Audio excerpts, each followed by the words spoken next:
Dave. Sticking to August. I was planning when I have the money for me to do so. Yep. House class is working on the massage hustle towards potential self-employment via that's not English. I started to make via a brand I started to make, which was That's With Ease. It's good. I'm really good at coming up with titles and branding names and pieces and titles. I have a knack for that. I definitely do. I would be much of a creative author if I could really think of good titles and try and get people in. But I mean, I just happen to have really good titles and people come in. Like, it's not like I do it because of the audience, but I know what sounds good. Yeah. I've been told as such, so that's not me just blowing my own fucking horn, right? Toot my horn. But it is also toot my horn. So, but you know, you gotta give yourself props when props is due, right? I spoke briefly about the emotional roller. Yeah, we've kind of covered that at the beginning of this vlog. Safe to say I was still feeling its effects. Like, I know myself. Just like, I've written it, but I've already said it. Like, I'm so connected with myself, which is a really powerful thing to have. Safe to say, I would say when it was like trying to make this money and I'm like coming off this emotional roller coaster, it was really good. I was working Notting Hill Carnival, and I actually really enjoyed working those, and I did the year before for my job that I was at, so that was fun. So it's a shame that it's probably not going to be on this year because it will count as mass gathering. So not to say that's going to try. I can imagine people are going to try fucking make a sort of festival happen.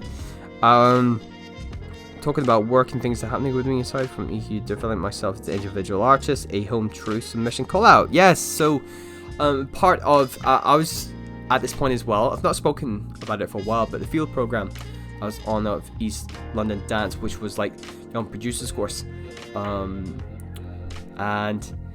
I was one of the events. I was helping marketing lead it.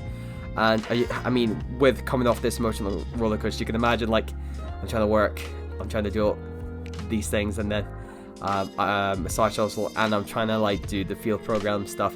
I was a bit fucked. Let's just say it. Like, that's a quick note. I think when it came to the actual festival, like it went really well in the end. We told I won't go into too much, but you know, we did really well. There'll be that vlog when we get to it. But yeah, it was crazy. When did we do it? It was meant to be graduation. I don't know. But yeah, it was and then I was helping out with individual events. So I was doing a lot, and I was dealing with a lot of stuff in personal life. So it was like a bit like, and I'm in the fallout of it. So, jeez, tough. I'm not gonna lie, it was fucking tough.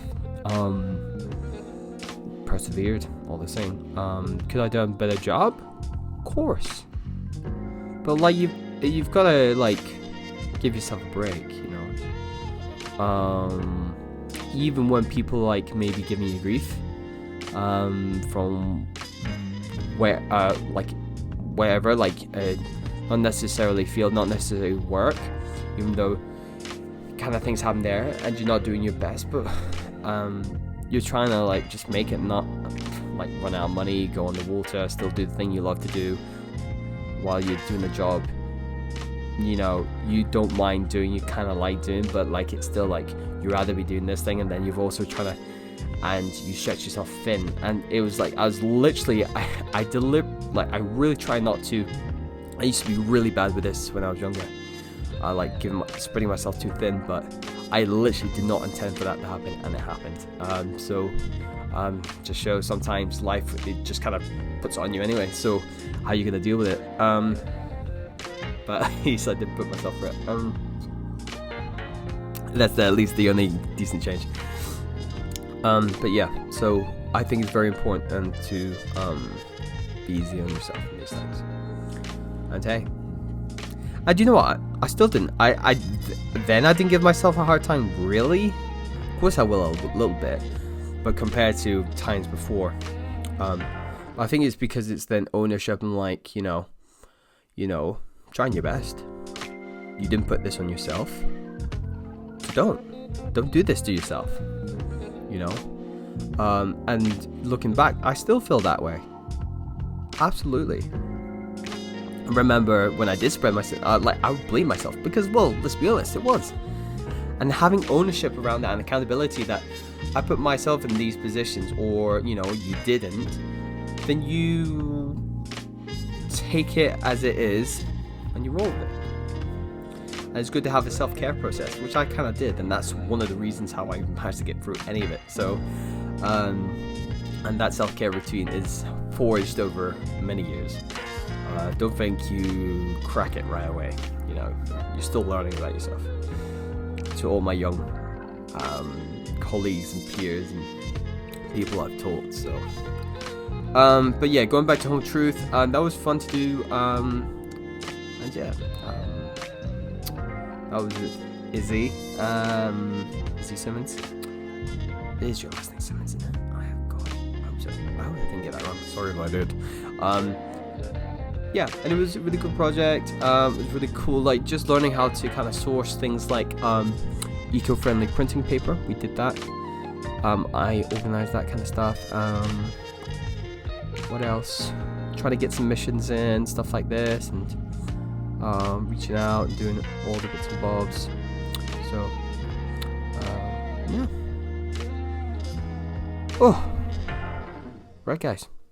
I've got to do a Twitch stream. If you're not watching my Twitch streams, it's like game streaming, gamer streaming service. For those who aren't familiar, I am on there as Donated Cornet 14. Come and watch. It's fun. We play some games. And it's one of these kind of other side hustles which were kind of put to the back burner, but now are becoming like, it's kind of starting to make its way in. I'm starting to get some momentum with it, so hopefully that means a bit of money down the road. Not yet, but we're getting there. So I need to get the Fi.eld, guys. I'm at 44 followers. I need 50. Please help. I need help. Can you please? Thank you. Love you. And I shall see you in the next vlog. Goodbye.